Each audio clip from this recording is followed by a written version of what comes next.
ආයුබෝවන් සුබ දවසක්. හිතවතුනි ඔබ දන්නවා සාමාන්‍යයෙන් මිනිසෙකුට ජීවත් වීමට අත්‍යවශ්‍යම භාණ්ඩ තිබෙනවා. ඒ කියන්නේ නැතිවම බැරි දේවල් තිබෙනවා. ඒ අතරින් ප්‍රධානම වෙනවා ජලය, ආහාර, වාතය නැත්නම් ඔක්සිජන්, හිරු එළිය. මෙන්න මේ වගේ දේවල් නැතිවම බෑ මිනිසෙකුට ජීවත් වීමට. අනිවාර්යෙන්ම ඕනේ. ඒ අතරට දැන් වර්තමානයේ වෙද්දී තව දෙයක් එකතු වෙලා තිබෙනවා. ඔබ දන්නවද ඒ ගැන? ඒ තමයි ඖෂධ.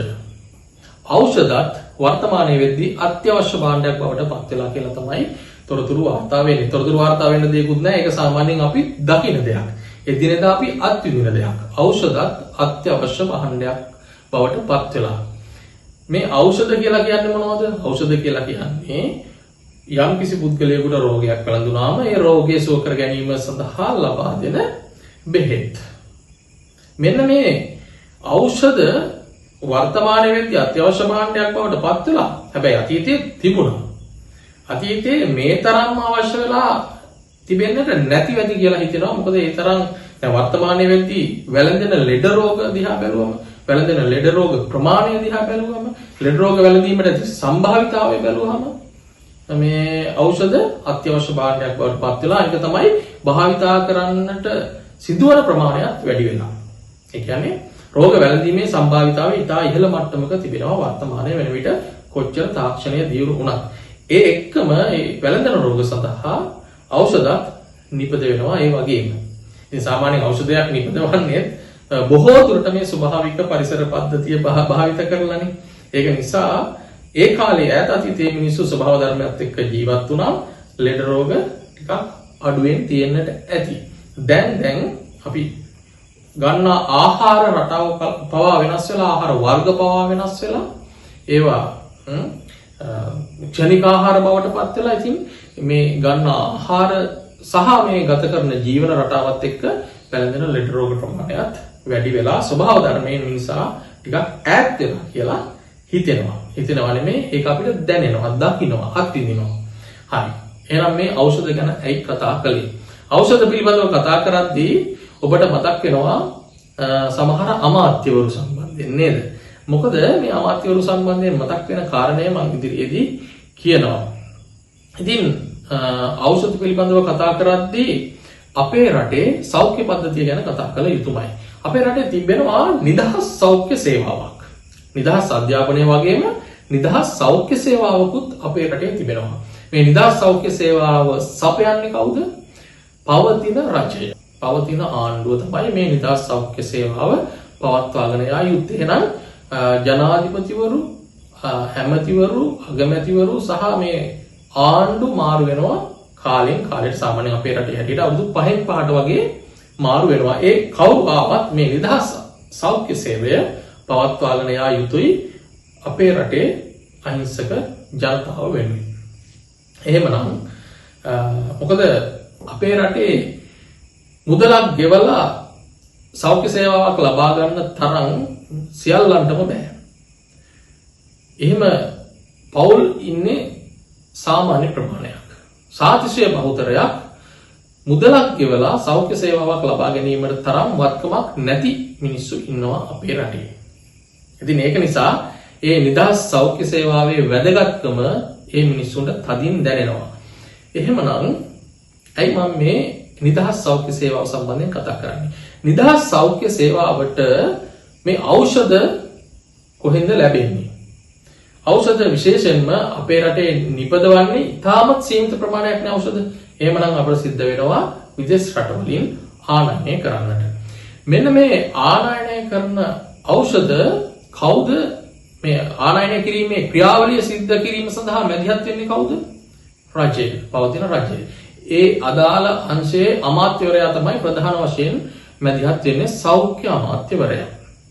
ඉතින් ඔබ දන්නවා ඖෂධ පිළිබඳව කතා කරද්දිම මම කිව්වා මේ කතා කරන්නට යන්නේ අමාත්‍යවරයෙක් සම්බන්ධයෙන්.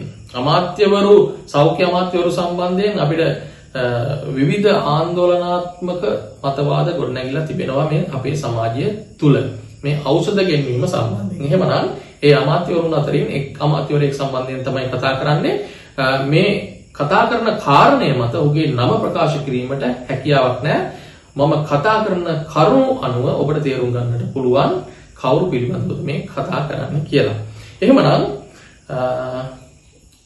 මේ ලෙඩවීම නැත්නම් රෝගී තත්ත්වයටපත් වීම සාමාන්‍ය මිනිහද නැත්නම් ಜಾති අනුව වෙනස් වෙනවද? එහෙම නැත්නම් තරාතිරම අනුව වෙනස් වෙනවද? බලය අනුව වෙනස් වෙනවද? වෘත්ති අනුව වෙනස් වෙනවද කියන එක නැහැ. මේ ලෙඩ රෝග වැළඳීම කාටත් සමසේ පවතිනවා. ඒක සාමාන්‍ය සංසිද්ධියක් විශ්වයේ පවතින සාමාන්‍ය සංසිද්ධියක් කාටත් පොදු දෙයක්.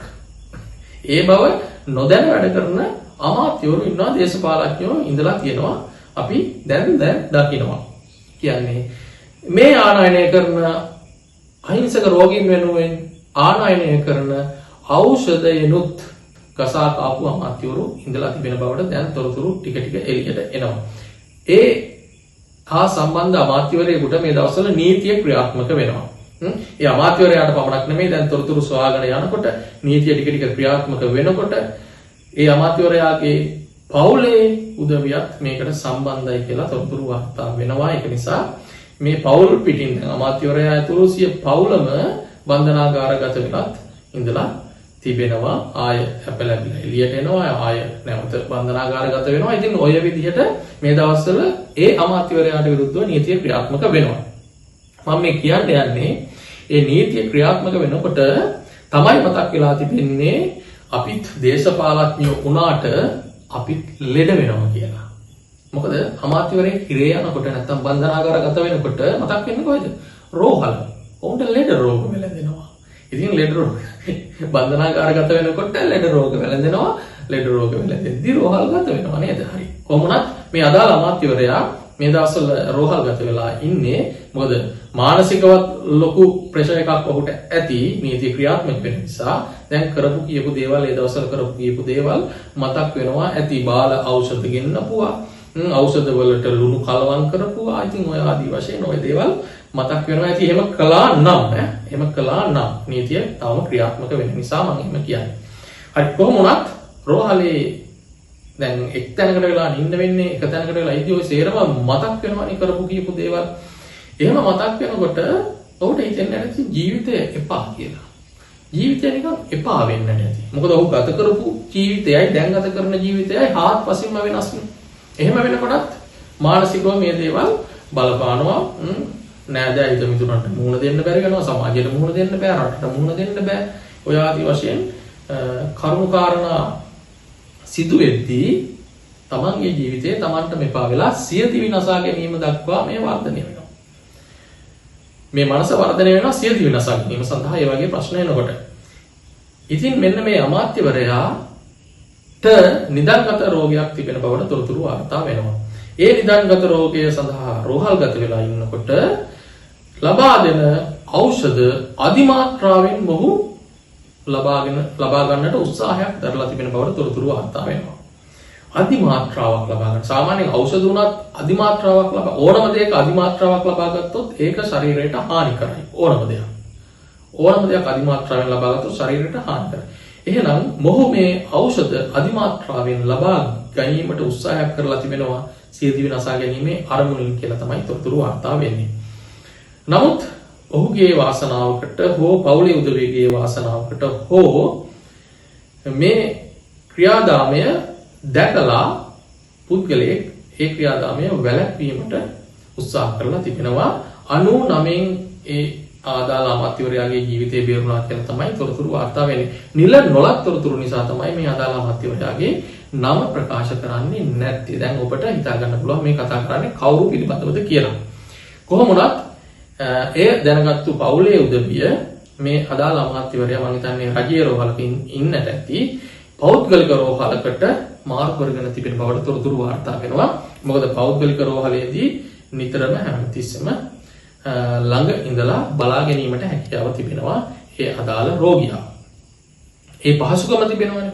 ඒක නිසා වෙන්නට ඇති. කොහොම වුණත් තමන්ගේ සහ තමන්ගේ පවුලේ උදවියගේ සුඛ විහරණය වෙනුවෙන් අනුන්ගේ ජීවිත උදුරගන්න හදපු අහිංසක මිනිසෙකුගේ තවත් අහිංසක ජීවිතයක් උදුරගන්න හදපු අමාත්‍යවරයෙකුට කවදාවත් සබාදාවෙන් නම් සමාවක් ලැබෙන්නේ නැහැ. පන්න ගහනවා. ඒක තමයි පරම සත්‍ය. සාමාන්‍යයෙන් අර ආගම් දහම් වලට අනුව ආගමට දහමට අනුව කළකම් ඵල දෙනවා. සාමාන්‍ය බුද්ධ ආගම ගැන කතා කරොත් නම් ඒ සම්බන්ධයෙන් ඉගැන්වීමක් තිබෙනවා. කළකම් ඵල දෙනවාමයි කියලා ඉගැන්වීමක් තිබෙනවා බුද්ධ ආගමට අනුව, බුද්ධ ධර්මයට අනුව. ධර්මතාවයක් තිබෙනවා. ඉතින් කොහොම වුණත් දැන් රෝගී වීම හැමෝටම පොදු ධර්මතාවයක් නේ. ඒ බව ඒ කාලේ දේශපාලඥයෙක් බලය සහිත දේශපාලඥයෙක් වෙලා ඉන්නකොට ඒ කාලේ මතක් වෙන්නට නැති වෙති. මේක මේ හැමෝටම තිබෙන ධර්මතාවයක් කියලා රෝගී වෙන එක. නමුත් දැන් ඔන්න ඔබට මතක් වෙලා තිබෙනවා කොච්චර ධනය බලය තිබුණත් කොච්චර තරාතිරම ඉහළ මට්ටමක තිබුණත් රෝගී වීම සාමාන්‍ය පොදු ධර්මතාවයක් කියලා. ඒ දේ මෙනෙහි වෙනවා ඇති කියලා විශ්වාස කරනවා. කොහොමවත් මේ ආදාළ අමාත්‍යවරයා සියති විනාසා ගන්න ගොස් 99න් බේරුණා කියලා තමයි නිලනොලක් තොරතුරු වාර්තා වෙන්නේ. අපි බලමු ඉතින් ඉස්සරහට නේද මොකක්ද සිද්ධ වෙන්නේ කියලා. තව නීතිය ක්‍රියාත්මක වීමට නියමිතයි තවදුරටත් මේ අදාළ අමාත්‍යවරයාට. ඉතින් මේ දේවල් මතක් වෙනකොට අර පවුල් පිටින් සිරපත් කන්නට සිද්ධ වෙනකොට එකම පොලිමේ ඉඳලා එකම පොලිමේ ඉඳලා අර බෙලෙක් පිඟාන අරගෙන නේද? එහෙම සිරපත් කන හැටි මතක් වෙනකොට කන්නට සිද්ධ වෙනවා කියලා මතක් වෙනකොට දරා ගන්නට බැරුව ඇති. ඒකයි කිව්වේ කරන යහපත් දේ යහපත් ප්‍රතිඵල ගෙන දෙනවා, කරන අයහපත් දේ අයහපත් ප්‍රතිඵල ගෙන දෙනවාමයි. ඒක තමයි විශ්ව ධර්මතාවය. ඒක නිසා ඒ ධර්මතාවයට එරෙහි වන්නට අපට හැකියාවක් නැහැ. එරෙහි වුණත් කෙටි කාලයයි අපට ඒ දේ කරන්නට පුළුවන් වෙන්නේ. අනිවාර්යෙන්ම මේ ප්‍රතිඵලය එනවාමයි පසුපස. ටෝක් විත් දිනේශ සහ තව දවසක හමු වෙමු. ඔබට ජය. subscribe කරන්න කියලා ආදරෙන් ඉල්ලා සිටිනවා අපේ නාලිකාව.